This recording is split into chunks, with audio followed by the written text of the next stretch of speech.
না, হাড়ের টিউমার মানেই সার্কোমা নয়। হাড়ের যত রকম টিউমার আছে তার মধ্যে একটা পার্ট হচ্ছে সার্কোমা। হাড়ের most common tumour, primary tumour হচ্ছে যেমন ধরুন মেটাস্ট্যাটিক বোন ডিজিজ। মেটাস্ট্যাটিক বোন ডিজিজ মানে ধরুন শরীরের অন্য কোনো সলিড অর্গানের মধ্যে ওনার টিউমার। ক্যান্সার হয়েছে। হুম, সেটা হাড়ের মধ্যে স্প্রেড করেছে রক্তের মধ্যে দিয়ে, ১ নম্বর। ২ নম্বর হচ্ছে রক্তের ক্যান্সার। আমরা জানি যে হাড় হচ্ছে রক্ত তৈরি করার ফ্যাক্টরি।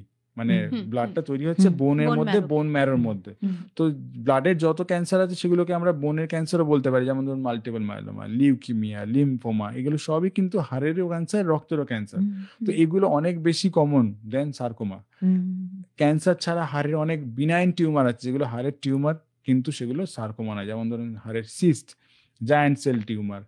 আর এই জিনিসগুলো রয়েছে, যেমন তার সঙ্গে যেমন ধরুন হাইপার প্যারাথাইরয়েডিজম বলে একটা রোগ আছে, সেটাকে বলে ব্রাউনস টিউমার।